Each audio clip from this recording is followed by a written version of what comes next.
Old spacers have a saying: you can outrun the police, you can outgun the Navy, but you can't escape the Marines. Marine operations are a rare sight in civilized space, and a strong indication to anyone in the region that a location is to be avoided at all costs. The Imperator calls on their Marines for only the most essential missions and never for routine operations. While their advanced technology and training gives them the option of extreme precision in their combat maneuvers, their charter allows them an extreme amount of leeway in projecting force. In dealing with an assassination mission, for instance, it is just as possible that a Marine aviator bomber squadron could glass an entire city as it is that a sniper unit could be deployed for a silent kill. The UEE Marines are literally the best of the best. Marine candidates are chosen from the top recruits undergoing Army and Navy training. The selection criteria are never published and remain intentionally vague. No one applies to be a Marine, and candidates who make it known that they are seeking to serve with the organisation are often passed over regardless of merit. Many theorise that the process is intentionally vague and may be altered regularly so that hopeful candidates cannot follow a precise model of Marine qualification.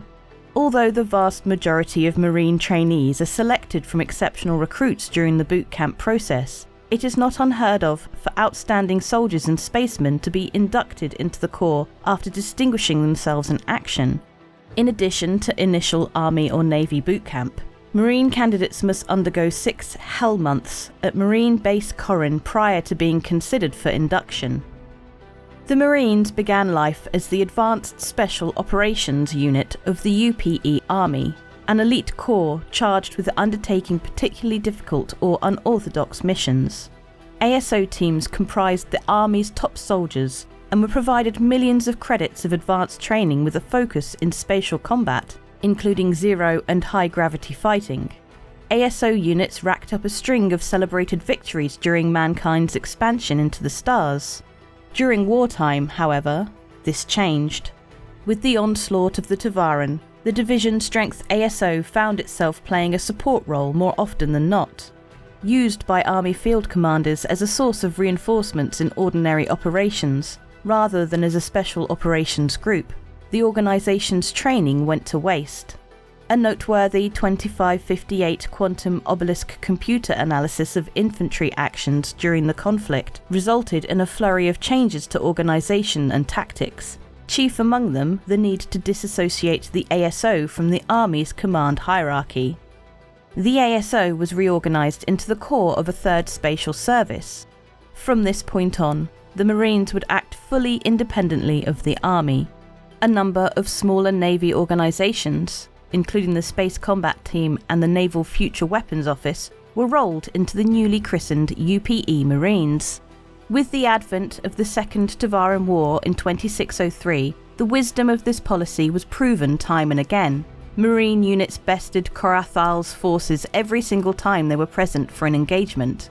The Army and Navy could claim nothing approaching that, with their leaders starting the still-running claim that Marine brain drain was lessening the effectiveness of their forces.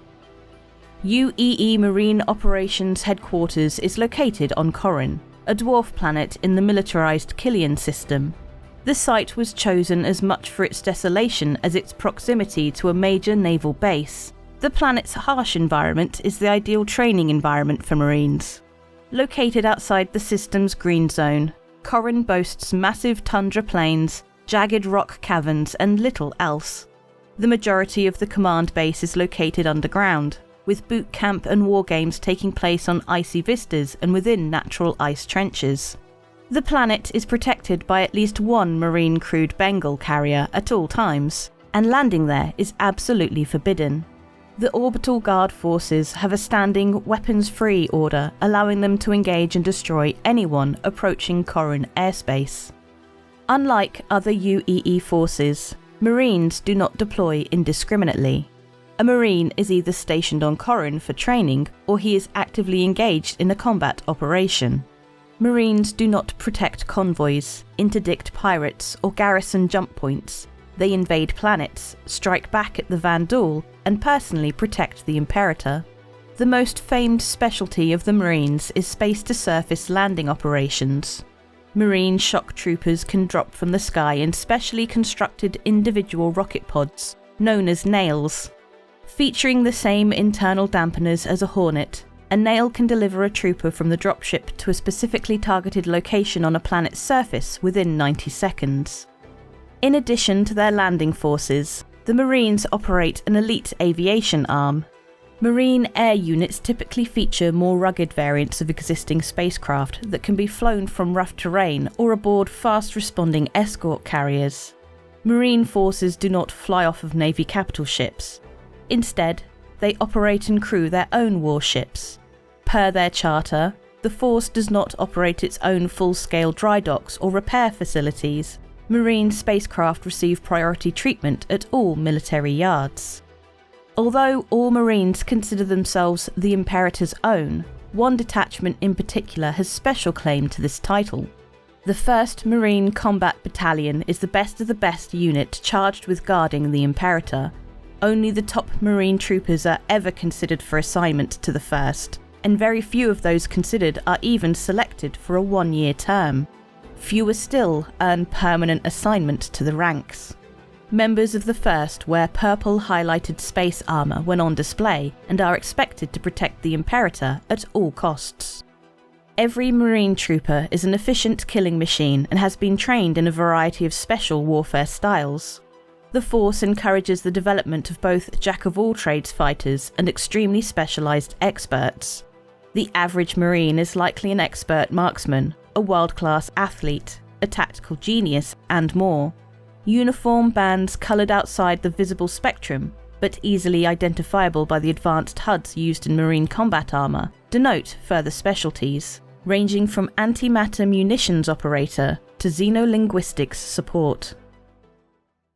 This video is sponsored by Tobii Eye Tracker 5s. They're on sale at the moment. It's Tobii's 24th anniversary, and to celebrate, you can use my link below to get 20% off until the 20th of September. Do you want high-precision head and eye tracking that's natively supported in Star Citizen? If the answer is yes or maybe, well, you can catapult your immersion and control to the next level by grabbing yourself one. Look, aim, react more freely, give yourself more options in ships, vehicles, and while on foot, just while playing the game, I suppose. And there are features like camera boost, which is a bit like mouse acceleration for your head and eyes, but actually really useful. It enables you to check around more easily, tracking an enemy fighter that's to the side of you, or looking out a window, or enabling you to check over your shoulder. The Tobii Eye Tracker 5 also supports a variety of other games and features, and there is also a sweepstake going on at the same time that you can get involved with. Buy one now. What do you have to lose other than the money you spent on buying it? I see the issue.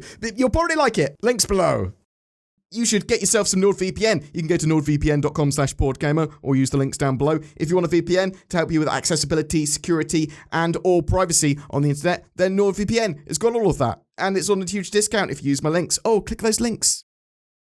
Every month we have a ship giveaway, and we're giving away an RSI Meteor, that new medium fighter with lifetime insurance and a gameplay package for Star Citizen. Everything you need to play with a cool fighter and pew-pew some fools. Just comment on any of our videos made during this month to be in for a chance of winning that. Something else that you might like to do is like, share, subscribe to our videos. There's a join button underneath as well. There's Patreon. You give us a little bit of money each month and it helps out the channel immensely. Occasionally we have some exclusive videos. Come to my Discord, discord.gg/BoredGamer. Also, you should comment on all the videos, not just because of the giveaway, but also because you can give me feedback. And I want to say a massive thank you to the people that have supported the channel via any medium. But genuinely, you guys that go the extra mile to use that join button or Patreon, it is genuinely so appreciated. Thank you so much.